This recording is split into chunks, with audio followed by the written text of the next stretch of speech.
요즘 동계올림픽 보십니까?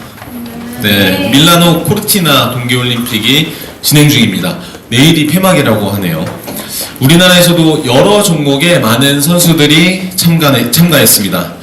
어떤 종목에서는 메달을 따기도 하고 또 어떤 종목에서는 순위에 들지는 못했지만 포기하지 않고 최선을 다하는 모습에 박수를 보내곤 합니다. 우리나라에서 가장 인기 있는 동계올림픽 종목을 꼽으라면 아마도 무엇일까요? 쇼트트랙이 아닐까 싶습니다. 이 좁은 트랙 위에서 선수들이 앞뒤로 이렇게 추월하고 순식간에 순위가 뒤바뀌는 장면을 보면 심장이 쫄깃하다는 표현을 하죠. 진짜 그런 이 느낌이 들곤 합니다. 이 한 바퀴 한 바퀴 도는 동안 누가 인코스로 파고들지, 또 마지막 코스에서는 이렇게 누가 치고 나올지, 또 충돌이 있진 않을지 긴장감이 극대화됩니다. 우리 앱의 광고 시간도 이런 긴장감이 극대화됩니다. 어디서 어떤 웃음이 나올지 쫄깃쫄깃하죠. 네, 저는 이 쇼트트랙 중에서도 계주를 좋아합니다. 이번 동계올림픽에서도 여자 3000m 계주와 남자 5000m 계주에서 각각 금메달과 은메달을 따냈습니다. 이 계주는 4명의 선수가 한 팀이 되어서 경기를 하는데 한 사람이 잘한다고 해서 그 경기를 이기는 것은 아닙니다. 누가 스타트를 맡을 것인가, 또 누가 마지막 주자로 달릴 것인가, 누가 중간에서 잘 토스를 해주고 연결해 줄 것인가, 이 모든 것들이 이제 계산이 되어서 전략을 잘 짜야 합니다. 모든 것 가운데에서 팀 전체가 하나 되는 것, 그리고 그 호흡을 맞춰내는 것이 굉장히 중요합니다. 그렇게 승리하면 그 팀 모두의 승리가 되고 패배하면 그 팀 모두가 패배하는 그러한 경기가 됩니다. 그리고 그 승리의 감격은 선수들만의 것이 아닙니다. 경기를 뛰지 않았지만 한마음으로 응원하는 우리 국민들도 같이 함께 기뻐합니다.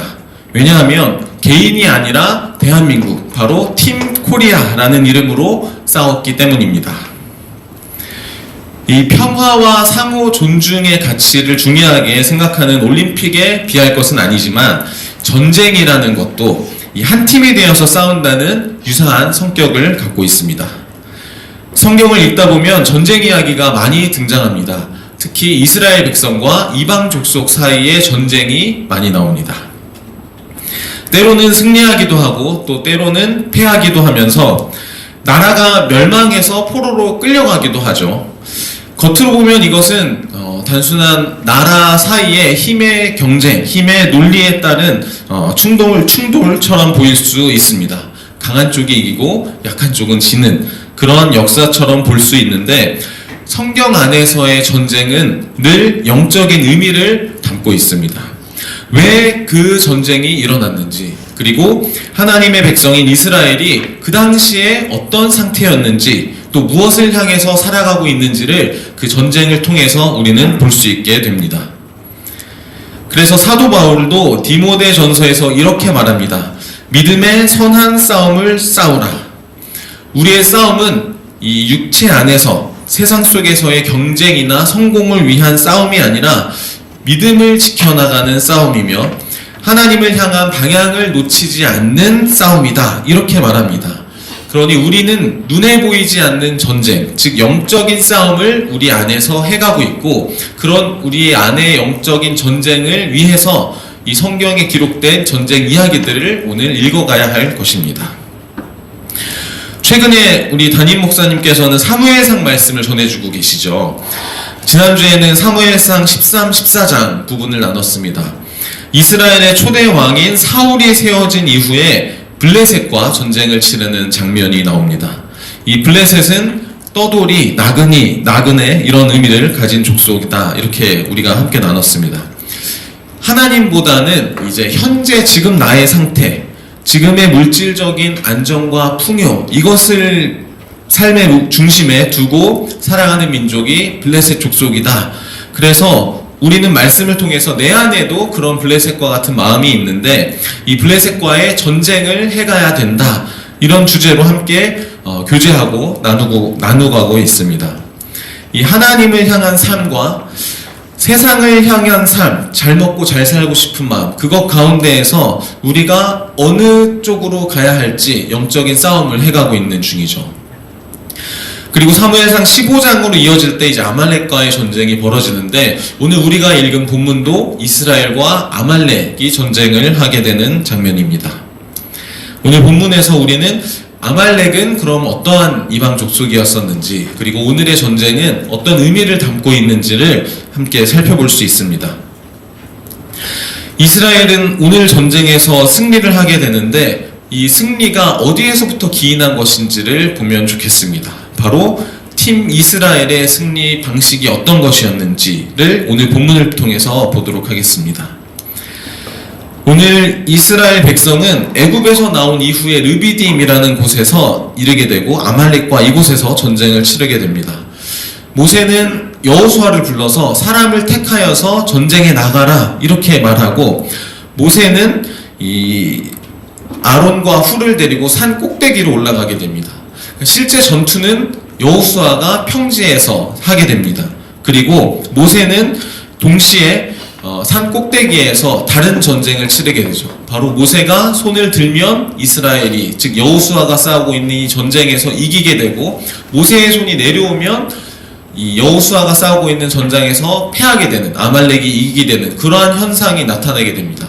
그러니까 전쟁터와 모세가 있는 산이 이렇게 묘하게 이게 연결이 되는 장면입니다. 결국에 아론과 훌이 끝까지 모세의 손을 붙들게 되고 이스라엘은 이 전쟁에서 이기게 됩니다. 눈에 보이는 전쟁은 여호수아를 통해서 이루어졌습니다. 창과 칼을 들고 나갔던 싸움은 여호수아가 했지만, 실제로 그 싸움의 승패는 여호수아가 잘 싸워서 이기고 졌던 것이 아니라 모세가 손을 들고 있느냐 내리고 있느냐에 따라서 결정이 되었던 것이죠. 결국 이 승리의 원동력이 모세가 들고 있었던 이 팔에 있었다, 이렇게 볼 수 있습니다. 그리고 이 전쟁을 모세는 여호와 니시로 기념을 하게 되죠. 그럼 이스라엘과 싸운 아말렉이 어떤 족속이었는지를 먼저 한번 살펴보겠습니다. 아말렉이라는 이름은 골짜기의 백성 또는 저지대에 살고 있는 사람들, 이러한 뜻을 가지고 있습니다. 신명기 25장에서는 아말렉을 이렇게 묘사합니다. 이스라엘이 피곤할 때에 뒤에 떨어진 약한 자들을 공격했고 하나님을 두려워하지 않았다. 이것이 바로 아말렉의 본성입니다. 아말렉은 골짜기에 있기 때문에 좁은 하늘을 바라볼 수밖에 없었습니다. 하나님을 향한 시야 자체가 좀 좁았다, 이렇게 볼 수 있겠습니다. 자기 눈에 보이는 것이 전부다 라고 생각하고 하나님이 무엇을 말씀하시는지에 대해서는 관심이 없는 족속이었습니다. 우리 표현으로 하면 우물안 개구리가 적당하지 않을까 싶습니다. 우물 안에서 내가 바라보고 있는 하늘이 전부다 라고 생각하는 그러한 상태가 바로 아말렉 족속과 같은 상태였습니다. 좁은 하늘을 바라보고 있으니 하나님이 어떤 계획을 가지고 계신지 그 큰 하늘에 대해서는 내가 볼 수도 없고 관심도 없고 내 생각에 갇혀있죠. 지금 내가 보는 것이 옳다, 이게 전부다, 내 앞에 놓인 문제, 당장 이것을 해결해야 해, 이러한 생각들을 가지고 있습니다. 그리고 아말렉 족속들은 출애굽 과정에서 이스라엘 백성들 가운데 약한 자들이 이제 뒤처질 때 그 뒤에서 노리고 공격하는 그러한 족속이다, 이렇게 기록되어 있습니다. 오늘날 우리들도 이 애국과 같은 세상에서 이 세상 가치관으로부터 나와서 하나님이 약속하신 땅을 향해서 이동하는 과정 가운데 있습니다. 이스라엘 백성 전체가 출애굽을 해서 가듯이 우리도 이 교회 신앙 공동체 안에서 함께 이동해 갑니다. 그런데 그 함께 출애굽해서 이동해가는 그 가치관에 대한 전쟁을 해가는 때에 뒤처지게 될 때가 있습니다. 오늘 하루는 좀 쉬면 어떨까? 그리고 요즘에 말씀이 잘 귀에 안 들어오는데 교회 나가기 싫은데? 이런 마음이 들 때도 있죠. 그럴 때 바로 아말렉 족속들이 공격해 온다는 것입니다. 그런 아말렉 족속이 오늘 어떻게 우리를 공격하느냐? 아까 아말렉 족속이 살고 있는 그 골짜기와 같은 마음들을 말씀드렸죠.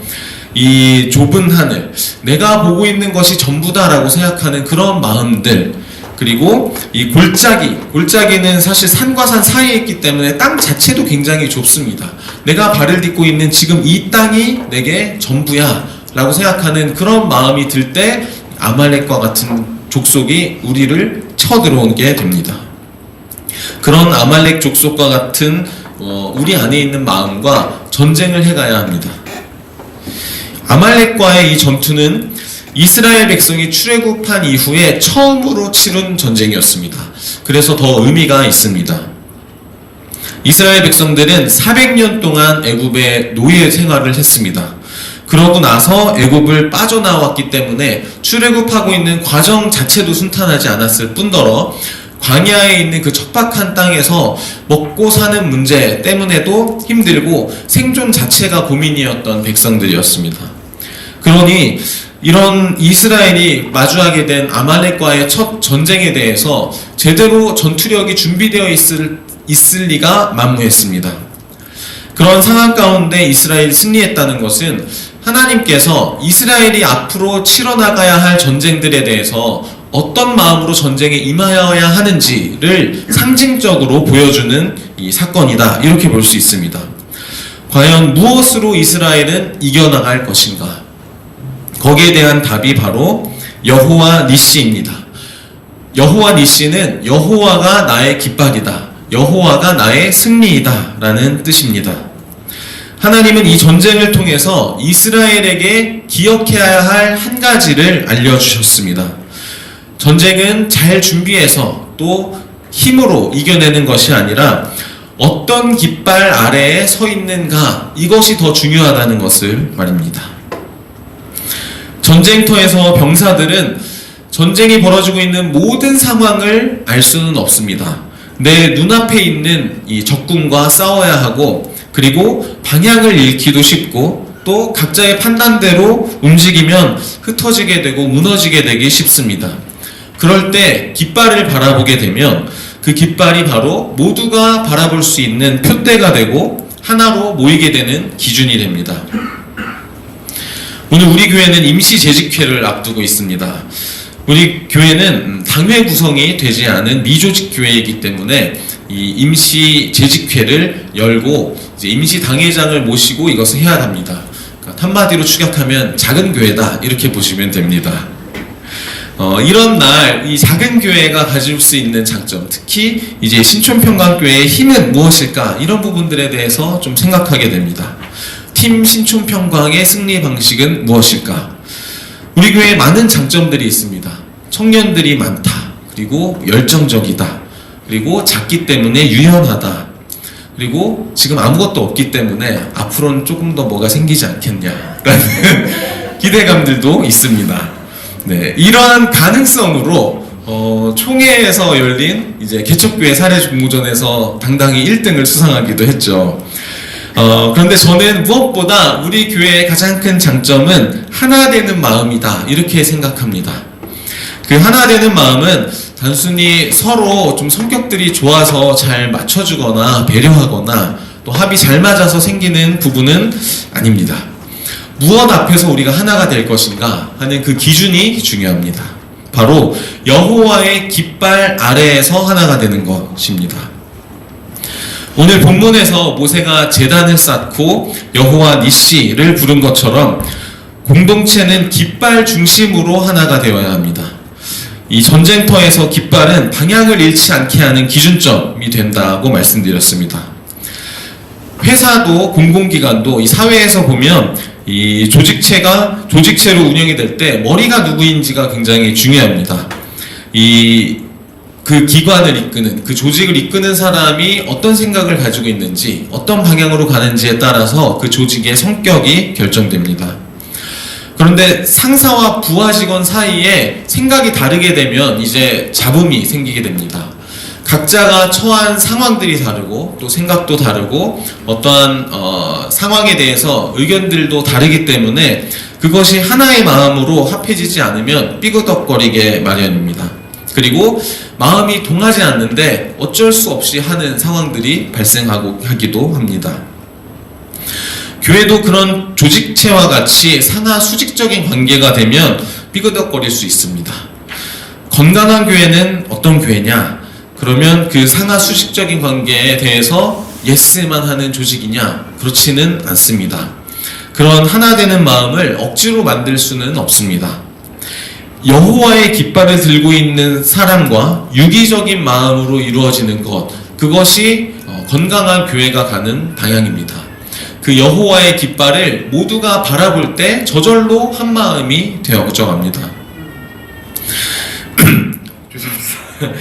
이 여호와의 깃발 아래 내가 따르겠다라는 그 마음이 동하는 것, 그것이 사실 이 전쟁에서 승리할 수 있는 핵심입니다. 우리 교회를 보자면 이제 담임 목사님이 깃발을 들고 이렇게 가십니다. 그리고 그 목회자와 또 리더들이 그 깃발을 따라서 함께 이동해 갑니다. 또 오늘 함께 예배하고 있는 우리 성도 모두가 함께 한 걸음 한 걸음 이동하는 그러한 모양은 곧 출애굽 후 이스라엘이 가나안을 향해 가는 모양과도 비슷합니다. 모세가 손을 들면 우리가 승리한다라는 마음이 이스라엘 백성 가운데 있었습니다. 우리 교회 가운데에서도 깃발을 보면 그 깃발이 가는 방향 가운데 내가 따라가면 나는 승리할 수 있다라는 마음이 우리 안에 있기 원합니다. 여호와의 말씀을 선포하는 사람 앞에 여호와의 말씀을 들고 있는 당신이 그 깃발을 들고 가십시오. 그러면 내가 그 깃발을 따라가겠습니다. 라는 마음들이 우리 안에는 좀 있는 것 같습니다. 그게 우리 교회의 승리 방식인 것 같습니다. 그 마음으로 하나 되어 움직이는 것이 우리 교회 공동체의 가장 큰 장점입니다.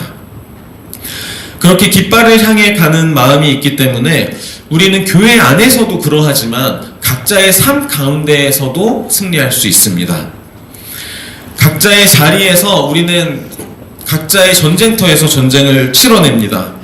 이 육아의 전쟁터로 지금 이제 김지영 자매가 들어갔습니다. 이제 육아가 굉장히 이제 전투적이죠. 우리 우아인 이 어린이도 장수와 같습니다. 이 장군을 상대하는 이 엄마 아빠가 얼마나 힘든지 우리가 옆에서 참 지켜보게 되는데, 육아도 그러하고 학업은 또 어떻습니까? 우리 지금 강서고등학교에서 예배를 드리고 있는데 실제로 입시 전쟁 이렇게 표현을 하죠. 대학교에 어떻게 들어가야 할지 그 입시 전략을 짜고 매일매일 공부해가는 우리 고3을 맞이하고 있는 수험생도 여기에 앉아 있습니다. 이 회사는 어떤지요? 회사에서도 그냥 시간을 보내면서 일을 하는 것 같은데 그 안에 숨어져 있는 이 정치 술수가 난무하는 그런 환경들을 보아가면은 이곳이 이 소리 없는 전쟁터구나 하는 마음이 들 때가 있습니다. 그러한 전쟁터에서 우리는 각자 전투를 해가는 것 같은데 멀리서 바라보면 우리 모두가 사실 그 깃발을 바라보고 각자의 삶의 자리에 있기 때문에 이 멀리에서 모세가 바라볼 때에는 아마 한 마음으로 같이 전쟁을 하고 있는 것처럼 보일 것 같습니다. 우리는 같은 마음으로 각자의 자리에서 전쟁을 해가고 있습니다. 모세가 제단을 쌓고 여호와 니시라고 이름을 붙인 것은 이 승리를 기억하라 라는 여호와의 명령이었습니다. 하나님은 이 전쟁의 승리를 책에 기록하게 하셨고 또 여호수아의 귀에 들려서 외우게 하셨습니다. 하나님의 백성이 어떻게 싸우고 또 어떻게 승리하는지를 기억하게 하셨습니다. 그리고 하나님은 여호와가 아말렉과 더불어 대대로 싸우리라 이렇게 약속하셨습니다. 대대로 싸우신다는 것은 이 신앙을 받아서 살아가고 있는 이 당대에도 살아가고 있는 오늘 우리에게도 적용되는 약속입니다. 지금도 하나님께서는 우리에게 아말렉을 이길 힘을 주시기 원합니다. 깃발을 바라보게 하시면서 그 힘을 주십니다. 오늘 우리는 어떤 전쟁을 싸우고 있습니까? 세상은 전략을 말하고 어떤 방법을 취해야 할지를 말하고 또 어떤 기술력을 갖춰야 할지를 말합니다. 어떻게 하면 더 빨리 갈 수 있는지, 어떻게 하면 더 효율적으로 성공할 수 있는지를 끊임없이 이야기합니다. 하지만 하나님은 다른 질문을 하십니다. 무엇으로 싸울지가 아니라 어떤 깃발 아래에 서 있을 것이냐. 여호수아처럼 싸우는 자리가 실제로 필요하죠. 이 삶의 첫 터전에서 우리가 감당해야 할 역할과 책임이 있습니다. 동시에 우리 교회 안에서 이 리더십과 같이 모세의 손을 들고 하나님을 바라보는 자리도 필요합니다. 그리고 아론과 훌처럼 모세의 손이 내려오지 않도록 붙들어주고 동역하는 자리도 필요합니다. 이 팀 이스라엘의 승리는 한 사람의 능력이 아니라 공동체 안에서 한마음이 되는 것, 협력 속에서 이루어진 승리였습니다.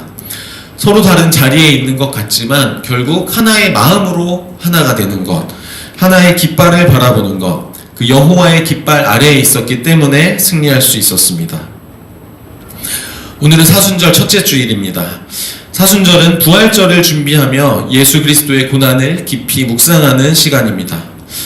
우리는 이 기간 동안에 우리 자신을 돌아보고 또 예수 그리스도의 십자가를 바라봅니다.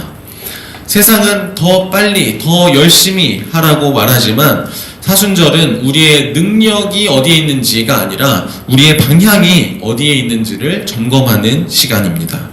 내가 지금 어디를 향하여 가고 있는지, 무엇을 바라보고 있는지, 또 어떤 깃발 아래에 있는지를 묻는 시간입니다.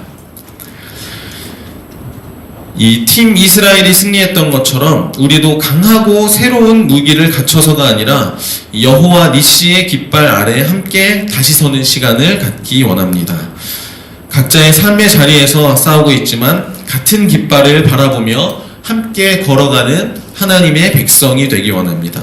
이 사순절 기간 동안에 우리의 계획이나 생각을 내려놓고 하나님이 세우신 방향, 그 여호와의 깃발 아래에서 하나가 되고 걸어가는 우리 팀 신촌평강이 되기를 소망합니다. 기도하시겠습니다. 사랑의 하나님 아버지, 오늘 주신 말씀을 통해서 우리의 전쟁이 어디에 속해 있으며 또 무엇으로 승리해야 하는지를 다시 일깨워 주시니 감사합니다. 우리의 힘과 방법이 아니라 여호와 니시, 우리의 승리와 깃발 되시는 하나님을 바라보게 하시고 각자의 삶의 자리에서 하나님을 향한 방향을 잃지 않게 하시옵소서. 특별히 오늘 임시 재직회를 통해서 우리 신촌평강교회가 하나님의 뜻 안에서 하나 되게 하시고 사순절 기간 동안에 우리의 계획을 내려놓고 여호와의 깃발 아래에 다시 서게 하시옵소서. 그리하여 우리를 위하여 싸우시고 또 승리로 이끄시는 여호와 하나님을 기억하고 나아갈 수 있도록 도와주시옵소서. 예수 그리스도의 이름으로 기도드립니다. 아멘.